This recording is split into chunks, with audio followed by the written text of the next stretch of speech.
ഇവിടെ ഇരിക്കുന്ന നിങ്ങൾ ഓർക്കണം, നിങ്ങൾ നിങ്ങളുടെ വീട്ടിലിരുന്നു കൊണ്ട് സ്വർഗത്തിലെ വാഴ്ത്തപ്പെട്ട ദൈവത്തെ നോക്കി നിലവിളിക്കുന്ന ചില നിലവിളി നിങ്ങളുടെ മക്കളുടെ വിശ്വാസ ജീവിതത്തിൻ്റെ സങ്കീർത്തനങ്ങളൊക്കെ ദൈവം മാറ്റും. ദാവീദിന്റെ ചില നിലവിളി ദൈവം അങ്ങനെ മാറ്റി. ഞാൻ ചോദിക്കട്ടെ നിങ്ങളോട്, നിങ്ങൾ ആദ്യം പഠിച്ച സങ്കീർത്തനം ഏതായിരുന്നു? ഉറക്കെ പറ. എല്ലായിടത്തും അങ്ങനെയാണ്. ഞാൻ ഈ ചോദ്യം പല സ്ഥലത്ത് ചോദിച്ചിട്ടുണ്ട്. എല്ലാവരും പറഞ്ഞു 23-ാം സങ്കീർത്തനാണ്. അത് ഏറ്റവും ചെറിയ സങ്കീർത്തനം ആയതുകൊണ്ടാണോ? അങ്ങനെയാണെങ്കിൽ 117-ാം സങ്കീർത്തനം, അത് കേട്ടിട്ട് പോലും ഉണ്ടാവില്ല പലരും. 23-ാം സങ്കീർത്തനാണ് എല്ലാവരും. അതെന്താ അങ്ങനെ പ്രത്യേകത? നിങ്ങൾ ഏത് സമൂഹത്തിൽ പോയി ചോദിച്ചോ? ഞാൻ ഈ ചോദ്യം പല സ്ഥലത്ത് പോയി ചോദിച്ചിട്ടുണ്ട്. നിങ്ങൾ ഏത് സങ്കീർത്തനാണ് ആദ്യം പഠിച്ചത്? അപ്പോൾ ഞങ്ങൾ 23-ാം സങ്കീർത്തനാണ് ആദ്യം പഠിച്ചത്. എന്താണ് ഈ സങ്കീർത്തനത്തിന് ഇത്തരം പ്രത്യേകത? ഈ പുസ്തകത്തിൽ ഒരു വിശ്വാസിയുടെ കുഞ്ഞു മനസ്സിനെ ധൈര്യപ്പെടുത്തുന്ന വളരെ ലളിതമായ ഒരു ഭാഗം. ഒരു രാജപദവിയിലിരുന്നൊരു മനുഷ്യൻ അവൻ്റെ വിശ്വാസ ജീവിതത്തിൻ്റെ മേഖലകളിൽ പതറിച്ച വന്നപ്പം സർവശക്തനിൽ ചങ്കോട് ചങ്ക് ചേർത്ത് ഒട്ടിച്ചേർത്ത് വെച്ച് നിലവിളിച്ച നിലവിളിയാണ് സങ്കീർത്തനം, ദാവീദിൻ്റെ സങ്കീർത്തനം. ബൈബിൾ എടുത്തേ, 23-ാം സങ്കീർത്തനം. നമ്മളൊക്കെ ചേർത്ത് പിടിച്ച് കാണാതെ പഠിച്ചൊരു സങ്കീർത്തനമാണ്. യഹോവ എൻ്റെ എന്താ ഇടയൻ എന്ന് പറഞ്ഞാൽ നമുക്ക് മനസ്സിലാകുന്ന ഒരു ഭാഷയല്ല എളുപ്പത്തിലത്. ദാവീദിന് മനസ്സിലാവും.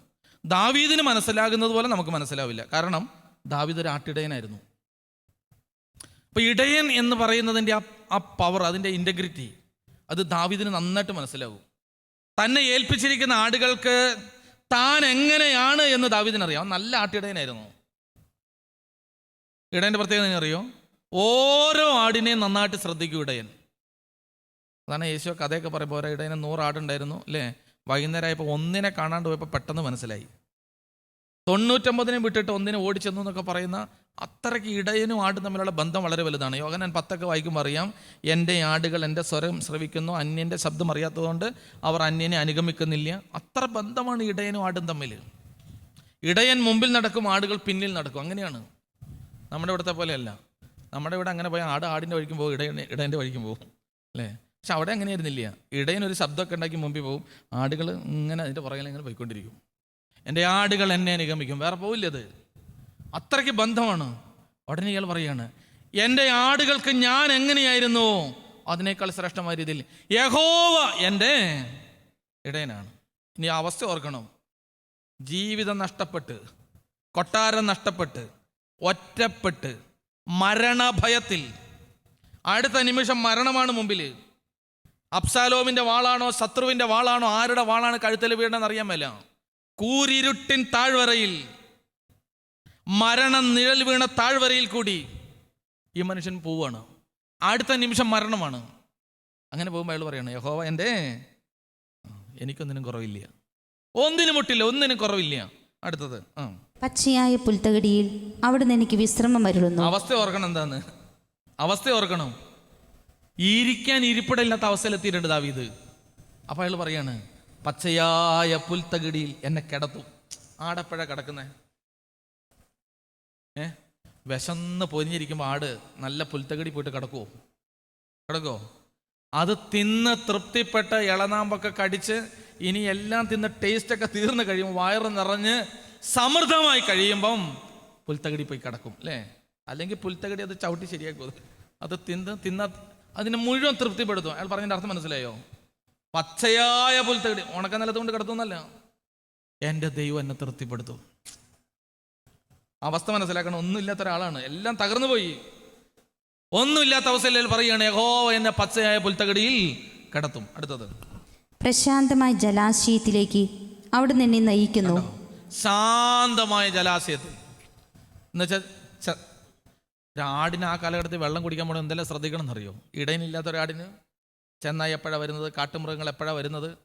അതുകൊണ്ട് എവിടെയെങ്കിലുമൊക്കെ വല്ല വെള്ളവും കെട്ടിക്കിടങ്ങി പോയി കുടിക്കലേ നടക്കത്തുള്ളൂ. പറയാണ് ശാന്തമായ ജലാശയം. സകല മൃഗങ്ങൾ അവിടെ വരുമായിരിക്കും, പക്ഷെ എനിക്കൊരു പോറലേൽപ്പിക്കാതിരിക്കാൻ, ഒരു ചെന്നായും എന്നെ തൊടാതിരിക്കാൻ എൻ്റെ ഇടയൻ്റെ കാവൽ എനിക്കുണ്ട്. ശാന്തമായ ജലാശയത്തെങ്കിലും അവൻ എന്നെ നടത്തുന്നു. പിന്നെ അവിടുന്ന് എനിക്ക് ഉന്മേഷം നൽകുന്നു. തൻ്റെ നാമത്തെ പ്രതി നീതിയുടെ പാതയിൽ എന്നെ നയിക്കുന്നു.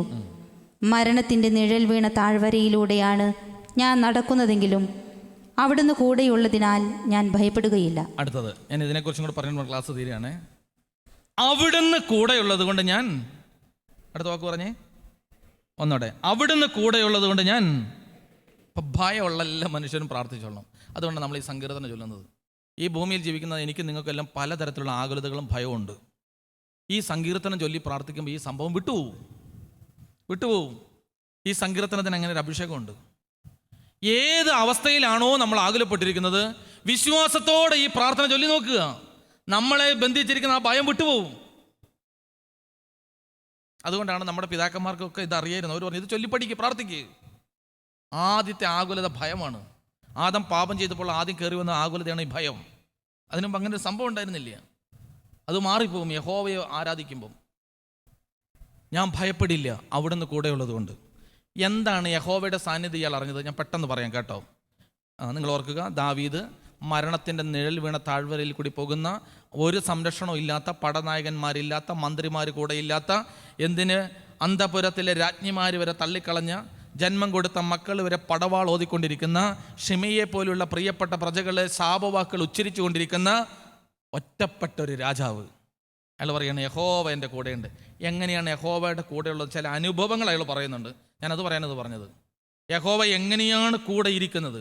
ഇയാൾ നടുക്ക്, യഹോവ ഇയാളുടെ ചുറ്റും. എങ്ങനെയാണ് ദൈവസാമീപ്യം ഇയാൾക്ക് ചുറ്റും കിടക്കുന്നത്? ഈ ഭക്തൻ പറയുന്നുണ്ട് കേട്ടോ, നിന്റെ വടിയും കോലും എന്നെ ആശ്വസിപ്പിക്കും. എന്തൊക്കെയാണ് വടിയും? അങ്ങനെ പഠിക്കുന്ന കുറച്ചും കൂടെ വടിയും കോലും. ഇപ്പം ദാവീദ് ഇടയനായിരുന്നു. ഇപ്പം ദാവീദിന് ഇത് രണ്ടും അറിയാം. ഇത് വെച്ചിട്ടാണ് അയാൾ യഹോവയെ കുറിച്ച് പറയുന്നത്, വടിയും കോലും. ഇടയൻ്റെ കയ്യിൽ 2 വടിയുണ്ട്, ഒന്ന് വടി, ഒന്ന് കോല്. ഇതെന്താ സാധനങ്ങൾ? അപ്പം ദാവീദ് പറയാണ്, നിന്റെ വടിയും നിന്റെ കോലും എനിക്ക് ആശ്വാസമാണ്. ഒരു സ്ഥലത്ത് നിന്റെ വടി, നമ്മളിങ്ങനെ മനസ്സിൽ വെറുതെ കാണുക. ദാവീദിൻ്റെ വലതുവശത്ത് സംരക്ഷണം, യഹോവയുടെ വടി. ദാവീദിൻ്റെ ഇടതുവശത്ത് സംരക്ഷണം, യഹോവയുടെ കോല്. 2 സൈഡിൽ നിന്ന് ഒരാക്രമണം വരികയില്ല. ഇത് ആടാണ്. ഈ ആടിൻ്റെ ഒരു സൈഡിൽ ഇടയനാകുന്ന യഹോവയുടെ വടി, ഇപ്പുറത്തെ യഹോവയുടെ കോല്. ശത്രു അവിടെ നിന്ന് ഇവിടുന്നും വരികയില്ല. എന്താണ് ഈ വടിയും കോലും? വടി, എന്തിനാണ് ഇടയൻ വടി ഉപയോഗിക്കുന്നത്? ആ ഇടയൻ വടി ഉപയോഗിക്കുന്നത് എന്തിനാണെന്നറിയോ? ആടിൻ്റെ വഴി തെറ്റാതിരിക്കാനുള്ള സാധനമാണ്. ആടിന് ചിലപ്പോൾ തോന്നും അവിടെ നല്ല ഇളനാമുണ്ട്, പോയി തുള്ളിച്ചാടി തിന്നാമെന്ന്. പക്ഷെ അത് ചതുപ്പ് സ്ഥലമായിരിക്കാം, ചിലപ്പോൾ അത് വള്ളിക്കെട്ടുള്ള സ്ഥലമായിരിക്കാം, ചിലപ്പോൾ ചെന്നായി ഒളിച്ചിരുന്ന് വരുന്ന സ്ഥലമായിരിക്കാം. അങ്ങോട്ട് പോകാൻ തുനിയുമ്പം അതിൻ്റെ വഴി തെറ്റാതിരിക്കാൻ അതിനിട്ട് ഒരു മുട്ട് കൊടുക്കും, തൻ്റെ വടി കൊണ്ട് ഒരടി അടിക്കും.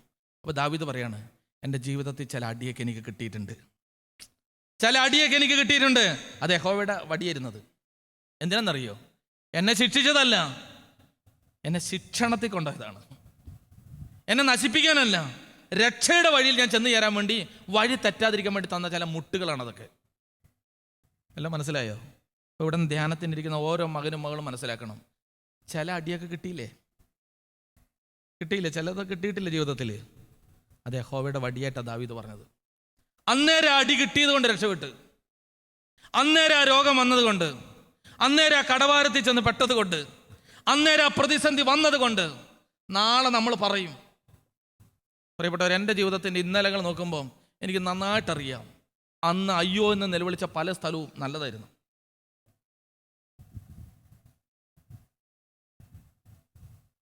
കഷ്ടങ്ങൾ എനിക്ക് തുണയെ എന്തെന്നാൽ നിന്റെ ചട്ടങ്ങളൊന്നും ഞാൻ മറന്നില്ല. ചില കഷ്ടതകൾ യഹോവയുടെ വടിയാണ്. അപ്പോൾ ജീവിതത്തിൽ അങ്ങനെയുള്ള ചിലതൊക്കെ കിട്ടിയിട്ടുണ്ടെങ്കിൽ ധൈര്യപ്പെട്ടിരിക്കുക, അതോർത്ത് വിഷമിക്കരുത്. അയ്യോ അത് കൊണ്ട് അങ്ങനെ പറ്റിയല്ല, അല്ല, നല്ലതാണത്. ദൈവം അത് നല്ലതാക്കി മാറ്റും. റോമ 8:28, ദൈവം തന്നെ സ്നേഹിക്കുന്നവർക്ക് നിർണയപ്രകാരം വിളിക്കപ്പെട്ടവർക്ക് സകലതും നന്മയായി മാറ്റും. അപ്പോൾ യഹോവയുടെ വടി, ദാവീദ് പറയാണ്, എൻ്റെ ഒരു സൈഡിൽ യഹോവയുടെ വടിയുണ്ട്. എനിക്ക് ഇടയ്ക്കിടയ്ക്ക് ഓരോ തട്ടുമുട്ടും കിട്ടിയിട്ടുണ്ട്. 2 കോല്. എന്തിനാ ഈ കോല്?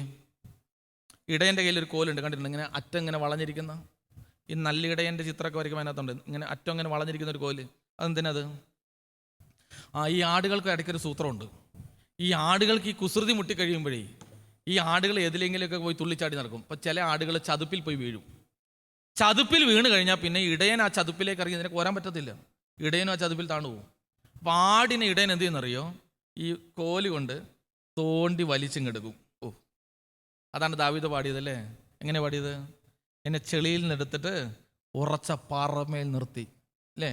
സംഗീതത്തിന് പറഞ്ഞില്ലേ, എൻ്റെ കാലുകളെ ചെളിയിൽ നിന്നെടുത്തിട്ട് താഴ്ന്ന സ്ഥലത്ത് നിർത്തി പാറമേൽ നിർത്തി ഇടയൻ കോരിയെടുക്കും. ഇടയൻ്റെ ചില സംരക്ഷണം ദാവീദ് പറയും, എൻ്റെ ഒരു സൈഡിൽ ഇടയൻ്റെ വടിയുണ്ടെങ്കിൽ ഒരു സൈഡിൽ ഇടയൻ്റെ കോലുണ്ട്. ചില സ്ഥലത്ത് എൻ്റെ ദൈവം എന്നെ ഇങ്ങനെ കോരിയെടുക്കും. അങ്ങ് നിന്ന് കൊടുത്താൽ മതി. പക്ഷെ ഒരു കുഴപ്പമുണ്ട്, ഇടയനെ ഈ കോല് കൊണ്ട് തോണ്ടുമ്പോൾ അതിൻ്റെ കൂടെ പോകാൻ തയ്യാറാകണം. അന്നേരം പിന്നെയും പുറകോട്ട് വലിക്കരുത്.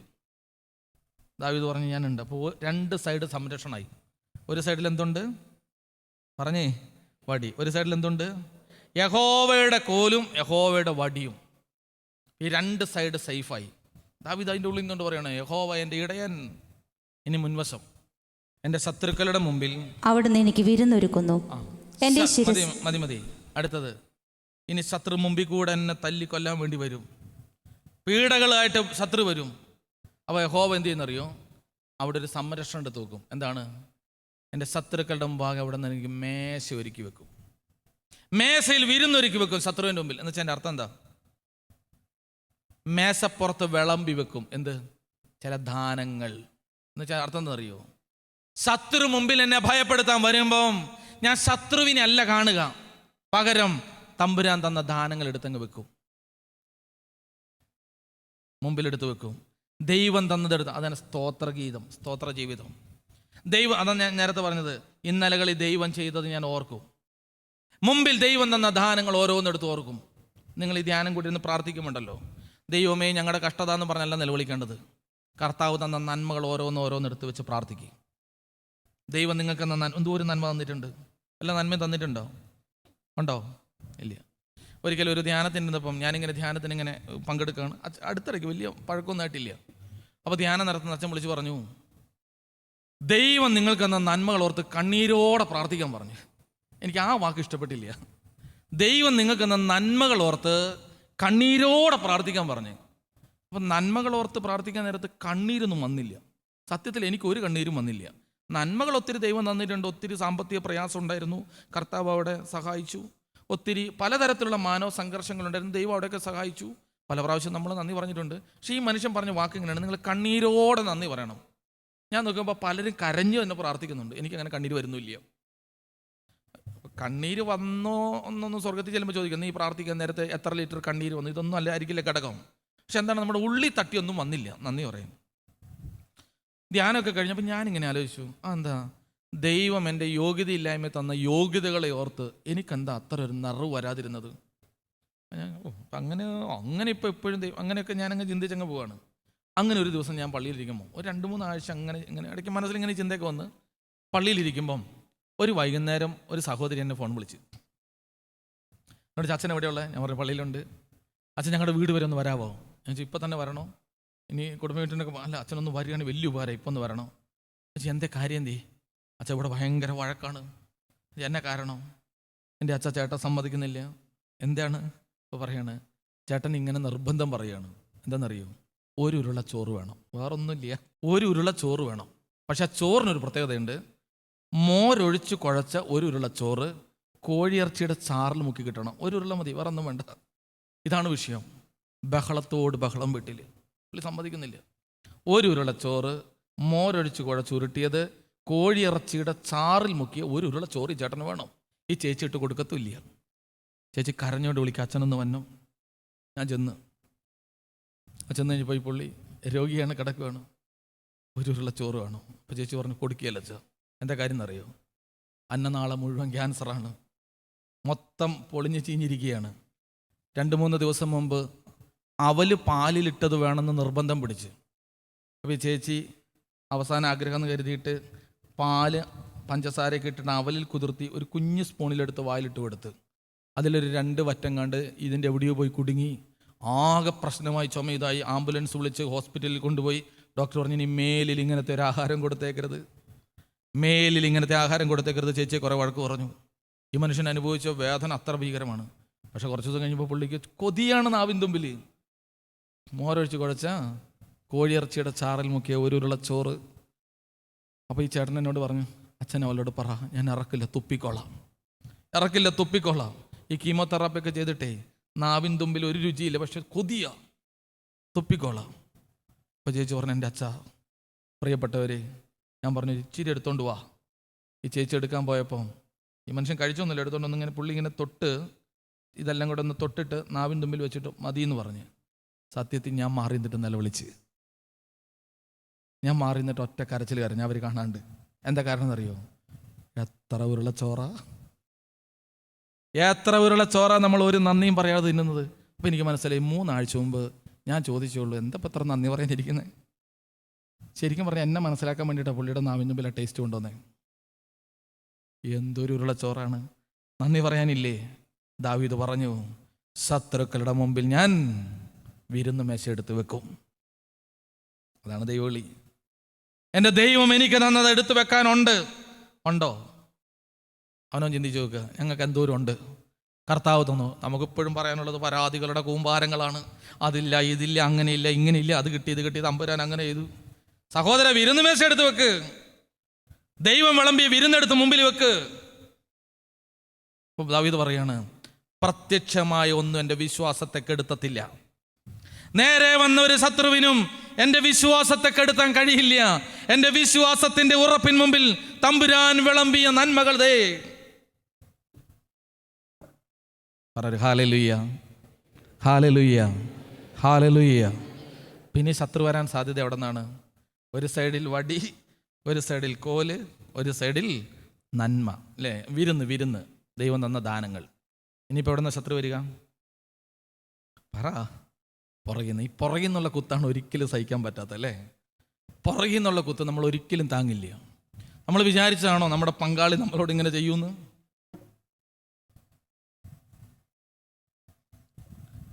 എൻ്റെ ഒരു കൂട്ടുകാരൻ അത്ര വലിയ കൂട്ടുകാരനല്ല, ഒരു സഹോദരൻ. അവനൊരു മാസം മുമ്പ് വന്നിട്ട് എൻ്റെ കയ്യിൽ ഇങ്ങനെ ചേർത്ത് ഇങ്ങനെ പിടിച്ച് അവന് പ്രാർത്ഥിക്കണം. ഞാൻ പറഞ്ഞു, എടാ നീ കാര്യം പറ. പിന്നെ അവന് പ്രാർത്ഥിക്കണം. അവന് ഒന്നുമില്ല, ഇങ്ങനെ കയ്യെ പിടിച്ചിട്ട് തീരുമാനം. എനിക്ക് കൈവേദന ഇങ്ങനെ പോലെ അവൻ്റെ തൊണ്ടയിൽ കിടക്കുന്ന ഞെരുക്കം എൻ്റെ കയ്യിൽ എനിക്കറിയാം. ഇങ്ങനെ ഞെരുക്കുകയാണ്. പറഞ്ഞു, ഒന്നുമില്ല, പ്രാർത്ഥിക്കണം. ഒരു 5-6 മിനിറ്റ് ഇങ്ങനെ കയ്യെ പിടിച്ച് ഇങ്ങനെ തിരിച്ചു. അപ്പോൾ ഞാൻ തലയ്ക്ക് വെച്ച് പ്രാർത്ഥിച്ചു പൊക്കോളം പറയാൻ പോയി. ഒന്നും മിണ്ടില്ല എന്നോട്. പക്ഷെ എനിക്ക് മനസ്സിലായി എന്തോ വലിയ കാര്യമായിട്ടുണ്ടെന്ന്. ഒരു വെള്ളിയാഴ്ചയാണ് വന്നത്, ഞായറാഴ്ച വീണ്ടും വന്ന്. എന്നിട്ട് എന്നോട് പറഞ്ഞു, അന്ന് അച്ഛനെ കണ്ടപ്പോൾ എനിക്കൊന്നും പറയാൻ പറ്റിയില്ല, ഇത്രയേ ഉള്ളൂ. ഞാൻ 2 വർഷം കൂടുമ്പോഴാണ് ഗൾഫിൽ നിന്ന് വരുന്നത്. ഭാര്യയ്ക്കും മക്കൾക്കും വേണ്ടി അവിടെ കുബൂസും വെള്ളം കുടിച്ചാണ് ജീവിക്കുന്നത്. ഇപ്പം എന്താ പറ്റിയ? എനിക്ക് ആരോടും പറയാൻ പറ്റില്ല. ഭാര്യയുടെ ഫോണിനകത്ത് ഞാനൊരു മെസ്സേജ് കണ്ടു. അവൾ നല്ലതാണ്, പക്ഷെ ഒരു മെസ്സേജ് കണ്ടു. ചേട്ടാ മെസ്സേജ് അത് പറയാൻ കൊള്ളിയല്ല. മെസ്സേജിന് എനിക്ക് വിരോധമല്ല, പക്ഷെ ഇവള് തിരിച്ചൊരു മെസ്സേജ് ഇട്ട്. എന്നാ ഉമ്മ കൊടുക്കുന്ന ഒരു മെസ്സേജ് അവനിട്ട്. അതെനിക്ക് താങ്ങാൻ പറ്റിയില്ല. അത് വേറൊന്നും എന്നോട് പറഞ്ഞു, ഇത്രേ പറഞ്ഞിട്ടുള്ളൂ. അപ്പോൾ എനിക്ക് മനസ്സിലായി ഈ പുള്ളിക്കാരത്തിയിൽ എന്തോ ചെറിയ പാളിച്ച പറ്റിപ്പോയി. മോശമായിട്ടൊന്നും സംഭവിച്ചില്ല. പക്ഷെ ഇവൻ പറയുക, എൻ്റെ ജീവിതം ഞാൻ അവിടെ കിടന്ന് ഉരുകിത്തീരുന്നത് ഇവർക്ക് വേണ്ടിയിട്ടാണ്. ഞാൻ അവളോട് ഇതുവരെ സംസാരിച്ചില്ല. ചോദിച്ചാൽ അവൾ തകർന്നു പോകും. എനിക്ക് ചോദിക്കാൻ ഇഷ്ടമില്ല. എനിക്കിത് പറയാതിരുന്നിട്ട് ചങ്കിങ്ങനെ പൊട്ടുക. ആരോട് പറയാം? അപ്പോഴാ കണ്ടു പറഞ്ഞ്. അന്ന് വന്നപ്പോഴും എനിക്ക് പറയണമെന്ന് പറ്റുന്നില്ല. പുള്ളി പറയാം, എനിക്കതങ്ങോട്ട് താങ്ങാൻ പറ്റുന്നില്ല. എന്തൊരു ആഗ്രഹിച്ചിട്ടാണെന്നറിയാം ഞാനൊരു ജീവിതം തെരുപിടിച്ചത്. ഞാൻ അവിടെ കിടന്ന് ഉരുകുമ്പം വെള്ളവും കുബൂസും കഴിച്ച് കിടക്കുമ്പോൾ വലിയ ശമ്പളമൊന്നും എനിക്കില്ല. എനിക്ക് എങ്ങനെയെങ്കിലും ഇവരെ ഒന്ന് രക്ഷിക്കണം. ഈ ഒരു മെസ്സേജ് എന്നെ തകർത്ത് കളഞ്ഞു. ശരിക്കും അവൾ ഡിലീറ്റ് ചെയ്യാൻ അങ്ങോട്ട് മറന്നുപോയതാണ്. എന്താണ് ഇതവനെ പുറകിൽ നിന്നുള്ള കുത്താണതൊക്കെ. ഒരിക്കലും വിചാരിച്ചില്ല കൂടെ നിൽക്കുന്നവരിങ്ങനെ പാലം വലിക്കുമെന്ന് വിചാരിച്ചില്ല, അല്ലേ? നമ്മൾ ഓരോ ജീവിതത്തിലും കേൾക്കുന്നില്ലേ, കാമുകന് വേണ്ടി മക്കളെ കൊല്ലാൻ കൂട്ടുന്ന അമ്മ. എന്തെല്ലാം പേപ്പർ വായിക്കാതിരിക്കുന്നതാണ് നല്ലത്. ഇപ്പോൾ പുറകിൽ നിന്ന് കുത്തുന്ന മനുഷ്യരുടെ എന്തോരം കഥകളാണ്. വിശ്വാസ വഞ്ചന, മാതാപിതാക്കന്മാരെ ചതിക്കുന്ന മക്കള്, പങ്കാളിയെ ചതിക്കുന്നവർ, മക്കളെ ചതിക്കുന്നവർ, എന്തോരം പുറകിൽ നിന്നുള്ള കുത്താണ്. ഇപ്പം ദാവീദ് ഈ അവസ്ഥയിലാണ്. ജന്മം കൊടുത്ത മകൻ കിഴക്കൻ പ്രദേശത്തൊരു സംഘത്തെ കൂട്ടിയിട്ട് അപ്പനെ സിംഹാസനത്തിൽ നിറക്കാൻ വേണ്ടി വാളും വടിയുമായിട്ട് വരികയാണ്. കൂടെ നിൽക്കുന്ന മന്ത്രിസഭയിലെ പ്രധാനപ്പെട്ട ആളുകളെ കുറിച്ച് ദാവീദ് കേട്ടു. അവരെല്ലാം അബ്സാലോമിൻ്റെ പക്ഷത്തേക്ക് കൂറുമാറി. 55 സങ്കീർത്തനത്തിൽ നിലവിളിക്കുന്നുണ്ട്, എൻ്റെ ശത്രുവല്ല ഇത് ചെയ്തത്, എൻ്റെ സഹചരനായ നീ തന്നെയാണിത് ചെയ്തത്. ശത്രുവാണെങ്കിൽ ഞാൻ സഹിച്ചേനെ. പുറകിൽ നിന്നുള്ള കുത്ത് എങ്ങനെ ഇതിനെ കൈകാര്യം ചെയ്യും? പുറകിൽ നിന്ന് ഒരു കുത്ത് വന്നു എന്ന് വിചാരിച്ചിട്ട് തളരാൻ പറ്റുമോ? ഇങ്ങനെയുള്ള ജീവിതത്തിൽ ദാവീദ് പറഞ്ഞു എന്നാന്നറിയോ? അടുത്ത വചനം, എൻ്റെ ശിരസ് തൈലം കൊണ്ട് അഭിഷേകം ചെയ്യുന്നു, എൻ്റെ പാനപാത്രം കവിഞ്ഞൊഴുകുന്നു. അവിടുത്തെ നന്മയും കരുണയും ജീവിതകാലം മുഴുവൻ എന്നെ അനുഗമിക്കും. പുറകിലൊരു സംഭവം ഉണ്ട്, എന്നറിയോ? നന്മയും കരുണയും എന്നെ പിന്തുടരും. എന്നതാ? ഉറക്കെ പറഞ്ഞേ. ഞാൻ അറിയാത്ത തലത്തിൽ പിശാച് എന്നെ വീഴിക്കാൻ വരുമ്പം, എൻ്റെ വിശ്വാസ ജീവിതവും എൻ്റെ ദൈവവിളിയും തകർക്കാൻ വരുമ്പം, കർത്താവ് അവിടെ കൊണ്ടുവെക്കുന്ന ഒരു മതിലുണ്ട്, നന്മയും കരുണയും. പറഞ്ഞോ ഹല്ലേലൂയ, ഹല്ലേലൂയ. സഹോദരങ്ങളെ, നമ്മൾ കാണിച്ച കരുണയും നമ്മൾ ചെയ്ത നന്മയും ദൈവം നമ്മുടെ പുറകിൽ സുരക്ഷിത ആയുധങ്ങളായി കൊണ്ടുവെക്കും. ഇത് നമ്മൾ മനസ്സിലാക്കണം, നമ്മൾ മനസ്സിലാക്കണം. ദൈവം ഈ കരുണയും, നീ കാണിച്ചിട്ടുള്ള കരുണ, നീ കാണിച്ചിട്ടുള്ള ചില കരുണയുണ്ടല്ലോ, നീ ചെയ്തിട്ടുള്ള ചില നന്മ, ചിലപ്പോൾ നമ്മൾ വിചാരിക്കും അയ്യോ ഞാൻ അന്ന് അത്രയും നന്മ ചെയ്തിട്ട് തിരിച്ചെനിക്കിതാണല്ലോ കിട്ടിയത്. ഇല്ല, അത് കർത്താവ് പുറകിലൊരു സംരക്ഷണായുധാക്കി വെച്ചിരിക്കുക. ഞാൻ ഉണ്ടാക്കി പറഞ്ഞല്ലോ, ദാവീദ് ഭക്തൻ ആത്മാവിൽ പാടിയതാണ്. നീ കാണിച്ച ഒരു കരുണയും നമ്മൾ വിചാരിക്കും അയ്യോ ഞാൻ ഇത്രയൊക്കെ ചെയ്തു കൊടുത്തിട്ട്. ഞാൻ ഒരിക്കലും ഒരു പള്ളിയിലിരിക്കുമ്പം ഒരു ഒരു ഒരു വ്യക്തി എന്നോട് ഒരു സഹായം ചോദിച്ചു. അപ്പോൾ ഞാൻ എല്ലാവരോടൊക്കെ പറഞ്ഞ് എന്നെക്കൊണ്ട് പറ്റുന്നൊരു പണമൊക്കെ ഞാൻ വാങ്ങിക്കൊടുത്തു. എന്നിട്ട് ഞാൻ എപ്പോഴും പ്രതീക്ഷിക്കും അവർ ഞാൻ പറയുന്ന പോലെയൊക്കെ കേൾക്കുമായിരിക്കും. അപ്പോൾ ആദ്യത്തെ ഒരു വർഷമൊക്കെ ഞാൻ എന്ത് കാര്യത്തിന് പറഞ്ഞാലും കൊള്ളാം. ഒരു ദിവസം ഈ മനുഷ്യൻ എന്നോട് തറുതല പറഞ്ഞ്, തറുതല എന്ന് പറഞ്ഞാൽ വളരെ മോശമായിട്ട് എന്നോട് സംസാരിച്ച്. എനിക്കങ്ങോട്ട് കലിപ്പ് കയറി, ഭയങ്കര കലിപ്പ്. നമ്മുടെ വിശ്വാസമൊക്കെ നേരെ താഴെ പോയി. അപ്പോൾ ഞാൻ എല്ലാവരോടും പറഞ്ഞു, അവനൊക്കെ അവൻ്റെ സ്വഭാവം മനസ്സിലായില്ലേ, അത്രയും ത്യാഗം സഹിച്ച് ഞാൻ അതൊക്കെ ചെയ്തു കൊടുത്തിട്ട് അവനിന്ന് ഇതാണ് എനിക്ക് കിട്ടിയത്. അപ്പോൾ എന്നോട് കൂടെ നിന്ന് ഒരു അച്ഛൻ എന്നോട് പറഞ്ഞു, അച്ഛൻ ഞാനൊരു കാര്യം അച്ഛനോട് പറയാം. എന്നതാണ്? ഈ നാട്ടിൽ ആർക്കും ഒരു നന്മയും ചെയ്യരുത്. ചെയ്താകുമ്പോൾ നമ്മുടെ കൈക്കിട്ട് കൊത്തുവച്ച 10 രൂപ ആർക്കെങ്കിലും കടം കൊടുക്കരുത്. കൊടുക്കുകയാണെങ്കിൽ ഉണ്ടല്ലോ, പോയെന്ന് വിചാരിച്ച് കൊടുത്തേക്കണം. ഒരു ഉപകാരം ചെയ്തിട്ടുള്ളവരെ തിരിച്ച് കൊത്തിയിട്ടുള്ളൂ. ചേട്ടാ ഇതിങ്ങനെ വരാൻ പാടില്ലോ. എനിക്ക് ആകെ 2-3 ദിവസത്തേക്ക് ഭയങ്കര കലിപ്പ്. മനകട്ടവൻ നിന്നെയൊക്കെ ഉണ്ടല്ലോടാ. നമ്മുടെ ഉള്ളിലെ പ്രാകൃത മനുഷ്യനാണ് പുറത്തേക്ക് വരുന്നത്. 3-4 ദിവസം കഴിഞ്ഞപ്പോൾ ശരീരമൊക്കെ തണുത്തു, മനസ്സൊക്കെ തണുത്തു. അപ്പോൾ ദൈവം, നീ അവനിൽ നിന്ന് നന്മ പ്രതീക്ഷിച്ചില്ലേ, അവനിൽ നിന്നുള്ള നന്മ നിനക്ക് താൽക്കാലിക സുഖമാണ്. ആ നന്മ നീ എനിക്ക് സമർപ്പിച്ചാൽ എൻ്റെ ജീവിതത്തിൻ്റെ ദുരിതങ്ങളിൽ ഞാൻ പുറകിലൊരു ആയുധമായിട്ട് വെച്ചേനെ. നമ്മൾ പലപ്പോഴും പല നന്മയും ചെയ്ത പല കാര്യങ്ങളും നമ്മുടെ ഗുണമായിട്ട് നമ്മൾ വെച്ചുകൊണ്ട് നടക്കുക. അതുകൊണ്ടാണ് യേശു അപ്പോസ്തലന്മാരോട് പറഞ്ഞത്, നിങ്ങൾ എന്തെങ്കിലും ഒരു കാര്യം ചെയ്തു കഴിഞ്ഞാൽ എന്ത് ചെയ്യണമെന്നറിയോ? ഞങ്ങളോ പ്രയോജനമില്ലാത്ത ദാസന്മാർ, കൽപ്പിച്ചത് മാത്രമേ ചെയ്തിട്ടുള്ളൂ. എങ്ങനെ പറഞ്ഞുകൊണ്ട് ക്രൂശിൻ്റെ പുറകിലേക്ക് മറിഞ്ഞു നിന്നോളൂ. ഞങ്ങൾ പ്രയോജനമില്ലാത്ത ദാസന്മാർ, കൽപ്പിച്ചത് മാത്രം ചെയ്തു, ആമേൻ, തീർന്നു. ഈ ഒന്നും പ്രതീക്ഷിച്ച് നടക്കരുത്. അങ്ങനെയെങ്കിൽ നിന്റെ നന്മയും കരുണയും നിന്റെ വിശ്വാസ ജീവിതത്തിൻ്റെ പുറകിൽ നിന്ന് ചില കുത്ത് വരുമ്പോൾ കർത്താവ് ആയുധമായിട്ട് വെക്കും. നമ്മളറിയാത്ത ചില സംരക്ഷണങ്ങൾ. പറ ഹല്ലേലൂയ. ദാവീദ പാടുന്നത്, ഒരു സൈഡിൽ വടി, ഒരു സൈഡിൽ കോല്, ഒരു സൈഡിൽ ദൈവം തന്ന നന്മകൾ, ഒരു സൈഡിൽ നന്മയും കരുണയും. മനസ്സിലായില്ലേ? ഇനിയിപ്പോൾ എവിടെ നിന്നാണ് ശത്രു വരുന്നത്? ഇനി ശത്രുവിനെ അപ്രോച്ച് ചെയ്യാൻ പറ്റിയ ഒരു സ്ഥലം പറ. 4 സൈഡ് സുരക്ഷിതമാണ്. ദൈവ സുരക്ഷിതമാണ്, എല്ലാ സ്ഥലത്തും ഉണ്ട്. പക്ഷെ ഞാൻ ഈ ദാവീദിൻ്റെ ഭാഷയിൽ നമ്മളൊന്ന് ധ്യാനിച്ചതാണ്. ഇനി എവിടെ നിന്നാണ്? മുകളിൽ നിന്ന്, അല്ലേ? ഇനി മുകളിൽ നിന്ന് എങ്ങാനും ശത്രു കയറി പിടിക്കാൻ സാധ്യതയുണ്ട്. ബാക്കി എല്ലായിടത്തും ദൈവത്തിൻ്റെ ടൂൾസ് കൊണ്ട് വെച്ചിട്ടുണ്ട്. മുകളിൽ നിന്ന്, ശരിയാണ്, ഈ മുകളിൽ നിന്നാണ് ഈ പ്രശ്നം മുഴുവൻ. മുകളിൽ തല. ഈ തലയ്ക്കകത്തല്ലേ ഒത്തിരി പ്രശ്നങ്ങൾ കിടക്കുന്നത്. എൻ്റെയും നിങ്ങളുടെയും തലയ്ക്കകത്ത് കിടക്കുന്ന എന്തോരം ചിന്തകളാണ് നമ്മളെ തകർക്കുന്നത്.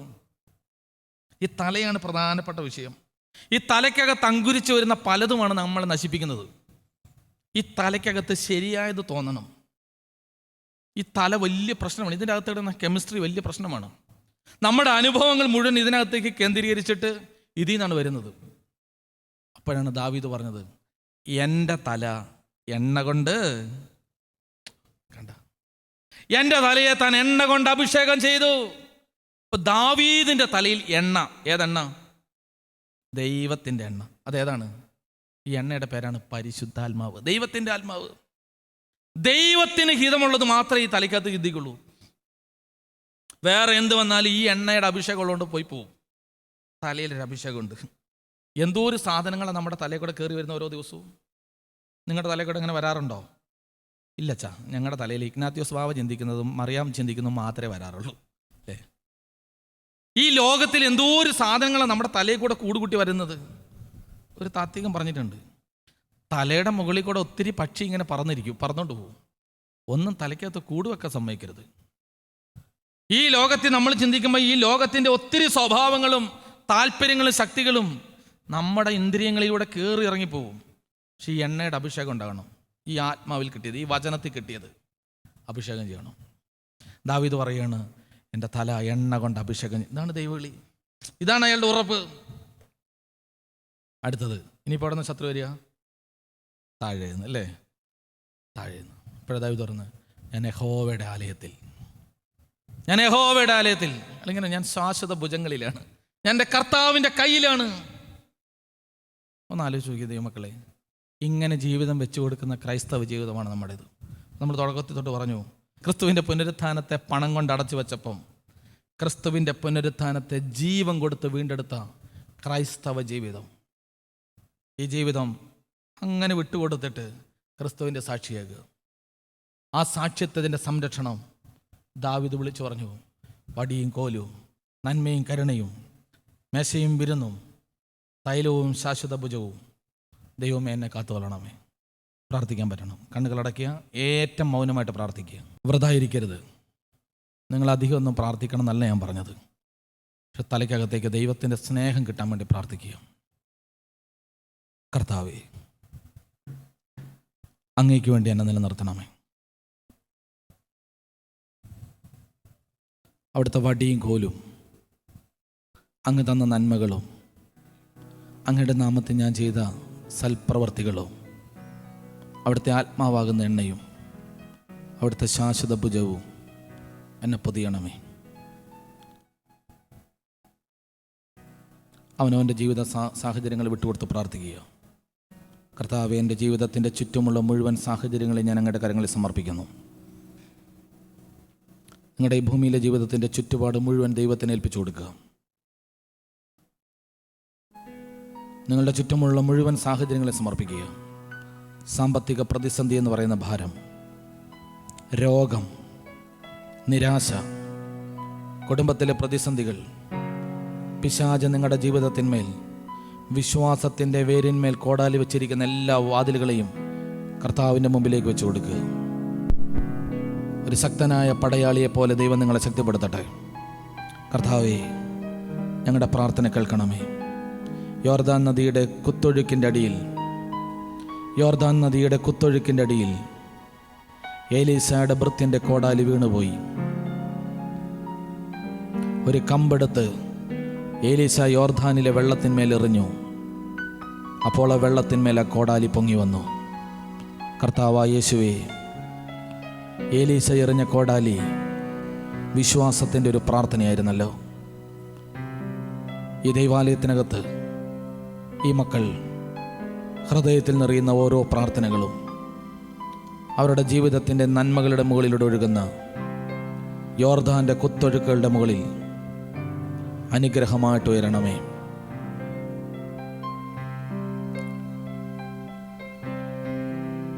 യഹോവ ദാവീദിന് നല്ലിടയനായതുപോലെ എൻ്റെ നല്ലിടയനായ യേശുവേ, ഞങ്ങൾ അനുഗ്രഹിക്കണമേ, ഞങ്ങൾ അഭിഷേകം ചെയ്യണമേ. യേശുവിൻ നാമത്തിൽ തന്നെ, ആമേൻ.